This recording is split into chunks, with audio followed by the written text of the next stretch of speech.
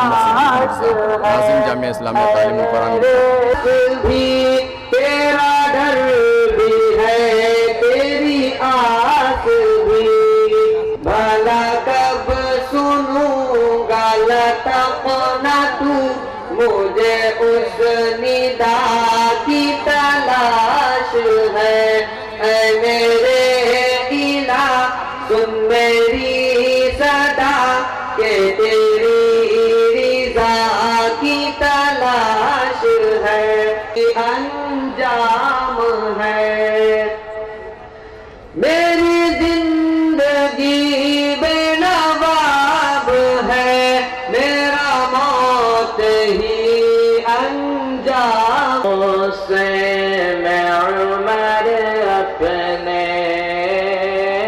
پہنچا جو تیرے در پر. خدا نے آج تک اس قوم کی حالت نہیں بدلی، نہ ہو جس کو خیال خود اپنے حالت کے بدلنے کا، کہ یہی نوجوان برادری اپنے مستقبل کی تعمیر و ترقی اور ہم وطنوں کی خوشحالی میں بہترین کردار ادا کرتی ہے. دنیا میں جتنی بھی قومیں باوقار اور امتداد زمانے سے برسرے بہتر ہے، ان میں نسل نو ہر اول دست کا کام دیتی ہے. اس لیے نوجوانوں کو مستقبل اور آنے والا کل کہا جاتا ہے.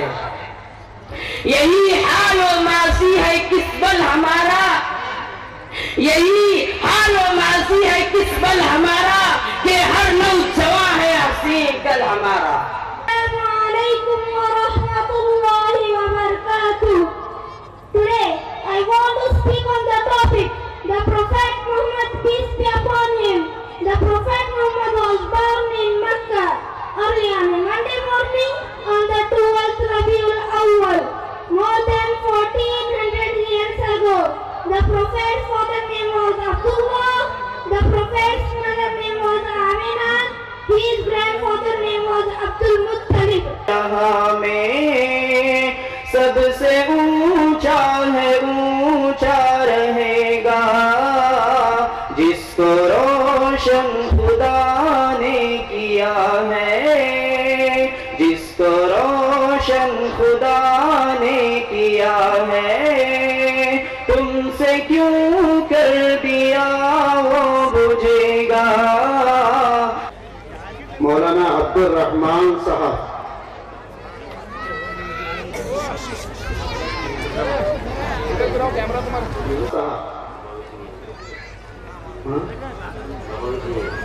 مولانا دانش عبد الحمید صاحب.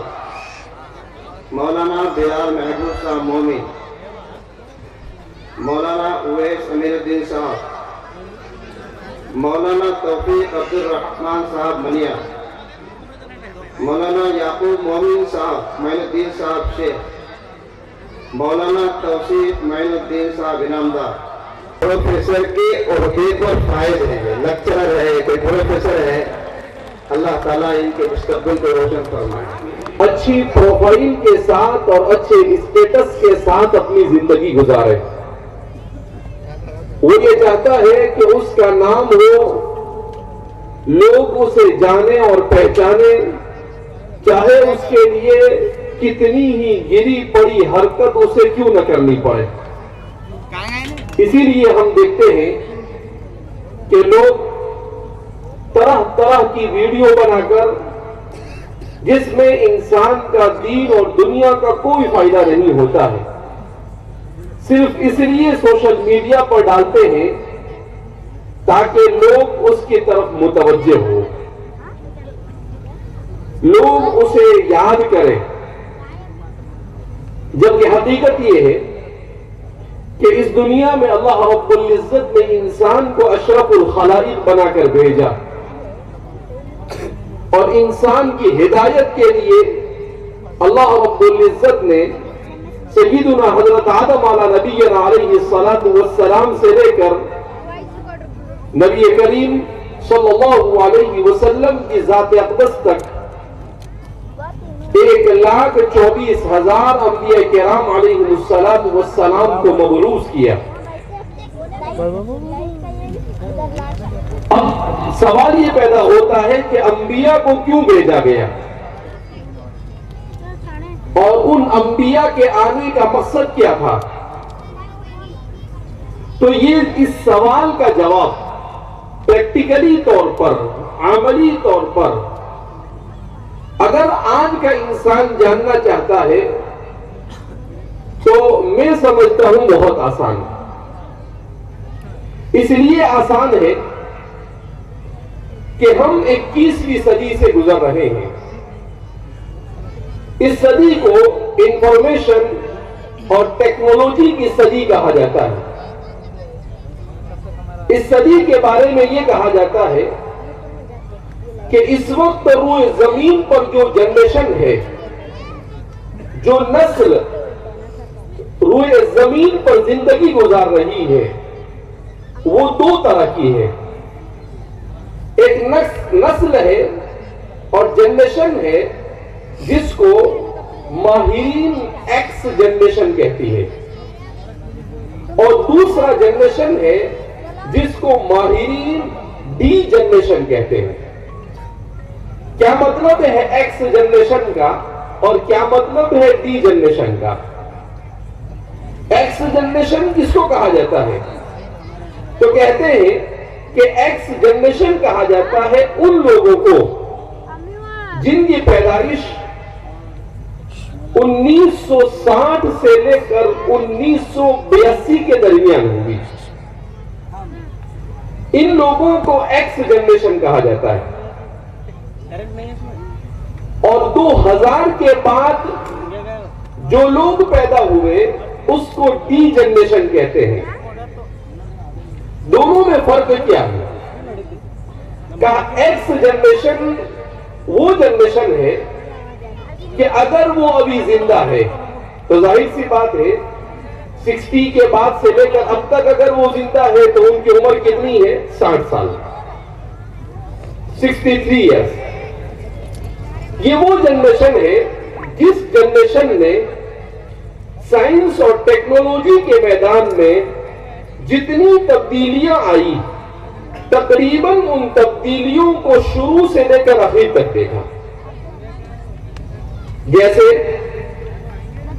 ٹیلی ویژن، یہ پہلے بلیک اینڈ وائٹ آیا تو اس جنریشن نے دیکھا، پھر ان کی زندگی میں وہ کلرنگ آیا، وہ بھی اس جنریشن نے دیکھا۔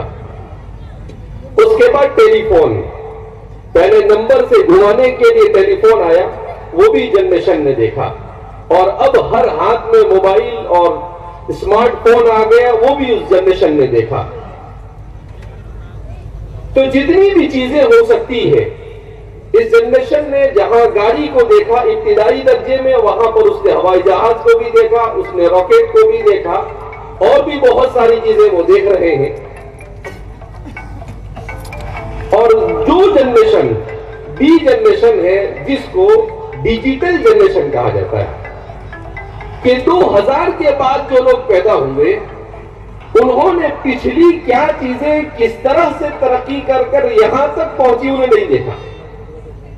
انہوں نے سیدھا سیدھا اسمارٹ فون دیکھا، انہوں نے سیدھا سیدھا جو چیزیں وجود میں آ رہی ہے وہ ابھی آنکھ کھولے نہیں کہ ان کے سامنے وہ چیزیں موجود تھی۔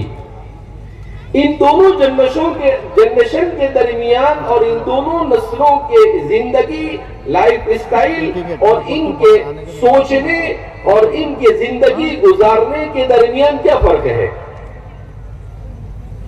تو ان دونوں کے درمیان فرق یہ ہے کہ جو ایکس جنریشن ہے، کیونکہ اس نے تمام چیزوں کو دیکھا تو وہ ہر چیز کو قدر کی نگاہ سے دیکھتا ہے۔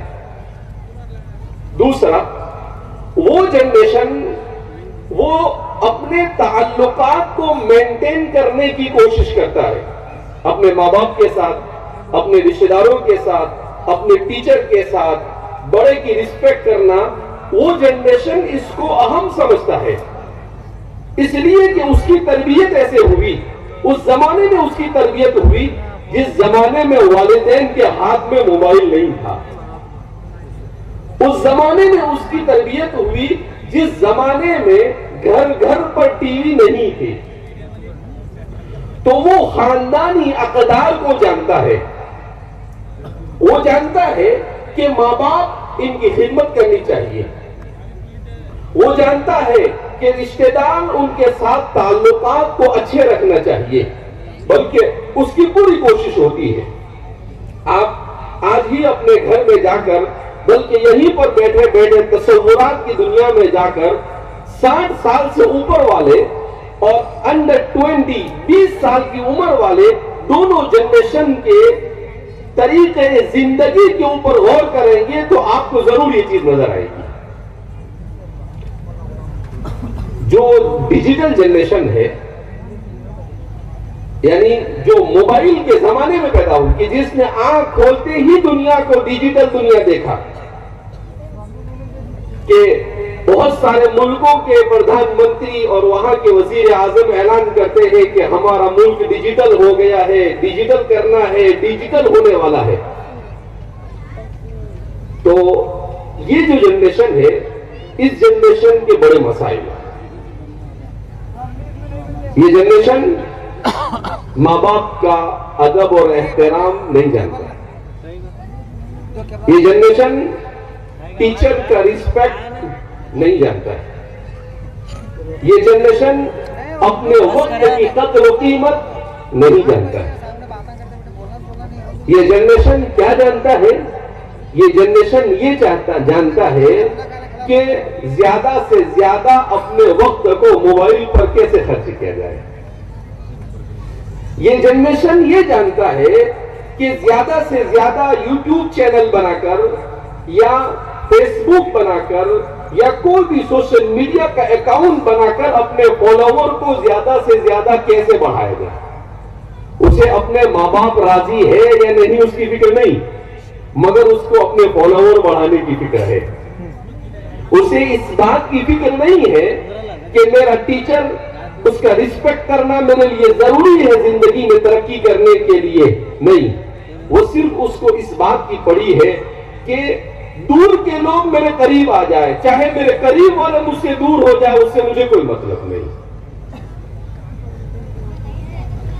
تو یہ معاشرے کا، اس کو ریڈ سگنل کہا جاتا ہے، یعنی یہ معاشرہ تباہی کی طرف بڑھا، یہ معاشرے کے لیے اچھی علامت اور نشانی نہیں ہے۔ یہ جنریشن اس طرح کی فکر کا حامل کیوں ہوا؟ اس لیے کہ اس جنریشن کی تربیت کرنے والوں نے جیسی تربیت کرنی چاہیے ویسی تربیت نہیں کی۔ ہم میں سے ہر ایک اسی کوشش میں لگا ہوا ہے کہ وہ زیادہ سے زیادہ اپنا وقت سوشل میڈیا پر خرچ کرے، بیکار چیزوں کے اوپر خرچ کرے، تو ہم نے اپنا وقت اپنے بچوں کو ان کی تربیت میں خرچ کرنے کے بجائے بیکار اور لایانی چیزوں میں خرچ کرنا شروع کر دیا۔ اس کا انجام یہ ہے کہ یہ جنریشن جہاں پر اپنے ماں باپ سے دور ہو رہا ہے، اپنے رشتہ داروں سے دور ہو رہا ہے، وہیں یہ جنریشن اپنے خالق اور مالک سے بھی دور ہو رہا ہے، یہ اپنے دین سے بھی دور ہو رہا ہے۔ یہ جنریشن یہ اپنی معاشرت سے بھی اور اپنے خاندانی اقدار سے بھی دور ہو رہا ہے۔ ایسے موقع پر ہمیں کیا کرنا چاہیے؟ ہمیں اس جنریشن کی صحیح تعلیم و تربیت کی فکر کرنے کی ضرورت ہے، اس لیے کہ دنیا میں ایک زمانہ ایسا تھا کہ بگڑنے کے لیے وسائل اور اسباب بہت کم تھے، مگر ہم جس دور سے اور ہمارے بچے جس دور سے گزر رہے ہیں، یہ دور ایسا ہے جس میں